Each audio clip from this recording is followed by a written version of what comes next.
I'm going to do a brief summary of what happened at the White House because the thing is that most people just watch the last 10 minutes of this exchange. And of course, that's what I told you on my analysis.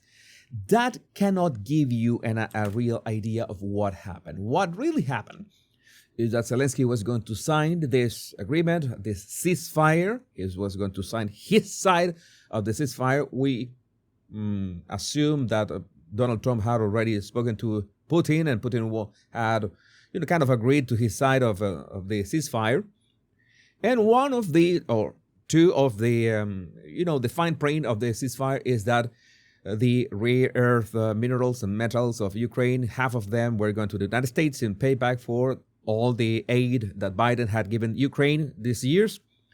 And one very important, the most important thing is that the security guarantees after the ceasefire was going to, fall on Europe and the UK, not on the United States. It's like it was very clear. The United States was not going to give any security guarantees. The United States was going to give the security in terms of, we're going to have our people right there, drilling and doing the stuff, so you have security via that, but we are not going to give you, more weaponry or be in charge of the security or be in charge of making Putin really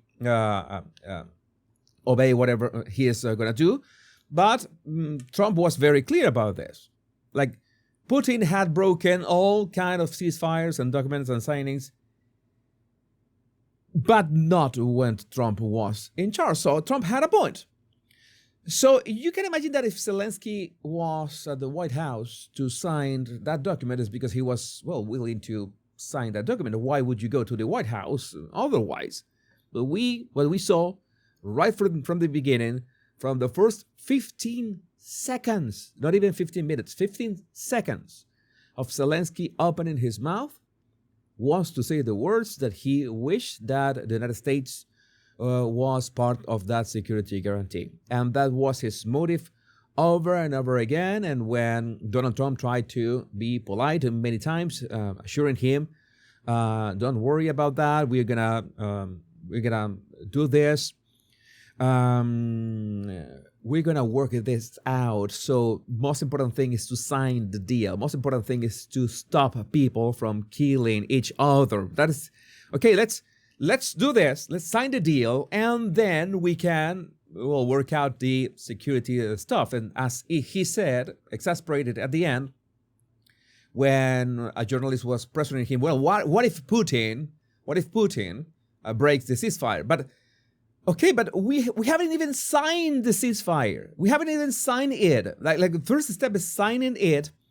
But it is obvious from Zelensky's body language every time, 4 times, I counted 4, maybe it was more, and the 4 times in 49 minutes, that every time Donald Trump mentioned the words, we're going to end this war, we're going to finish this war, we're going to end this, every single time, Zelensky had this bad body language reaction, like he didn't want the war to end. It was like this knee-jerk reaction. It was very uncomfortable to watch, very odd to watch, especially because at the beginning he was mostly okay, and then he went, you saw. He literally, by the way, some people are saying, Jesus, have you thought that maybe something was lost in translation, that maybe he should have spoken in Ukrainian and have a translator, and maybe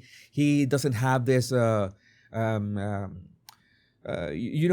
this command of the English language? I said, that is a possibility, of course. That is always a possibility. And that is one of the reasons why, for example, Putin, who can speak in English, he makes sure to speak in Russian all the time. So he makes sure that his country doesn't misinterpret his. There's no misinterpretation that he speaks in his mother tongue. That's an approach.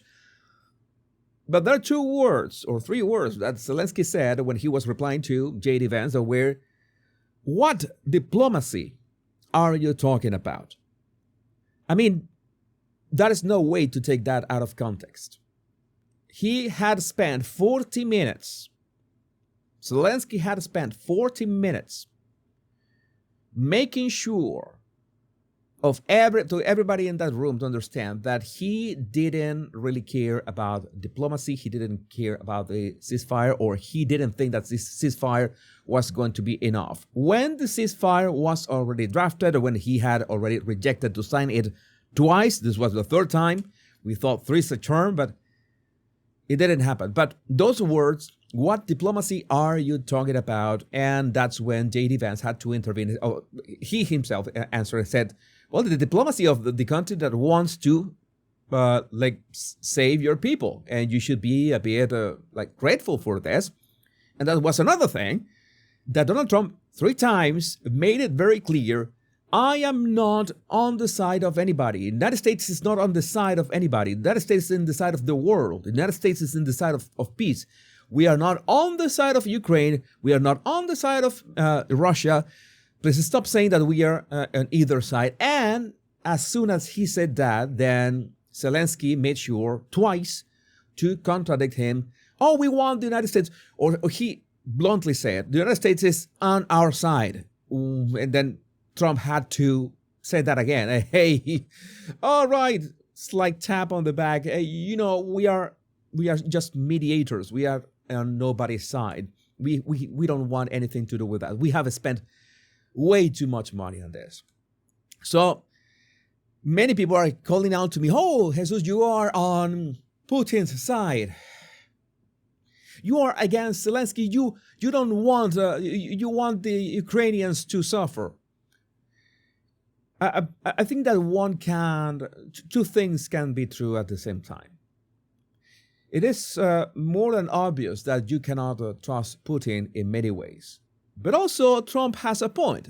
Putin hasn't FAFO with Trump when Trump has been in office. So Trump has that for him.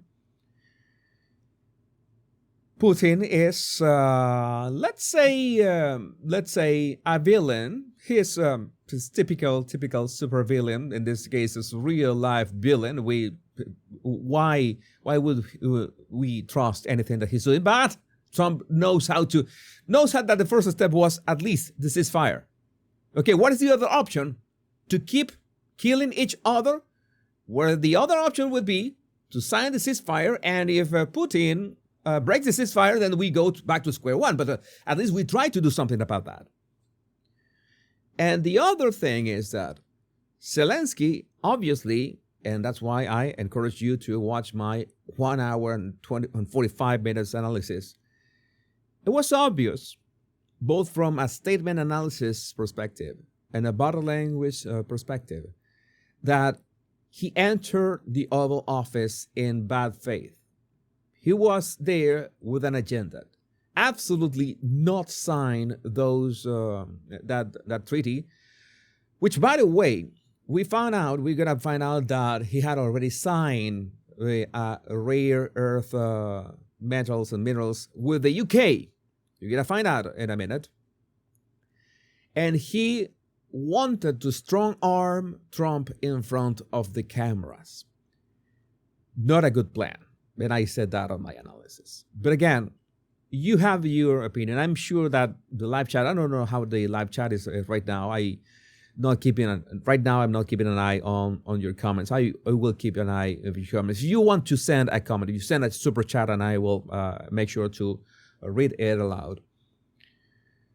But the thing is that if you are in bad faith, obviously, both from not only your body language, which, by the way, I made it very clear, J.D. Vance had Zelenskyy all the time on his sides. Donald Trump was a bit harder for him because of the angle.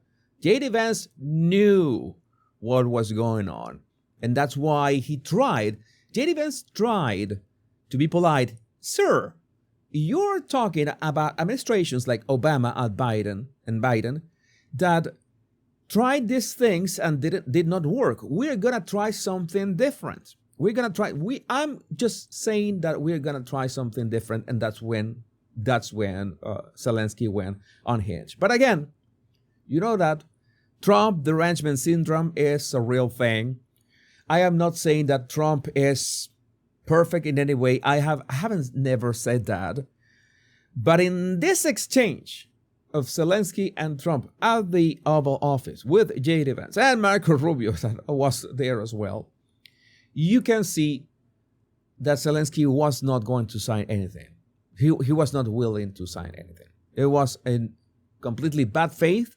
And so many of you have reached out to me telling me, I watched the whole thing.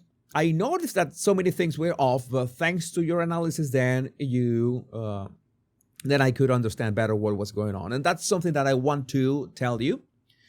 By the way, I noticed that you want more body language analysis, and one of the things that was very different this time is that I've never done such a long body language analysis. The longest one that I have done like this was, imagine, Kamala's first CNN interview, and that video, that Kamala video was 18 minutes long, and my analysis was like 40 minutes long. So my analysis was like 45 minutes, and this was 1 hour and 45 minutes. So again, I noticed by the numbers that you really liked me taking my time to do this kind of stuff, something that I really worried me at the start of my Body Language Guy channel. Then I realized, well, I have to do more analysis like this. And by the way, if I told you, maybe I'm going to either decide between Keir Starmer or Zelensky, well, I'm going to give the encounter between Trump and Keir Starmer with the benefit of hindsight, of course, because now we know that both Keir Starmer and Emmanuel Macron were at the Oval Office to, sugarcoat whatever was Zelensky about to do. Oh, yeah, you should. They with the benefit of hindsight, it's going to be much more interesting. It's going to be fascinating. So I will do maybe not only Keir Starmer, but also Emmanuel Macron, so we can spot body language cues, statements, and reactions when they brought, of course, the Russia-Ukraine war. Again, I would love to know what you think about this in the comments.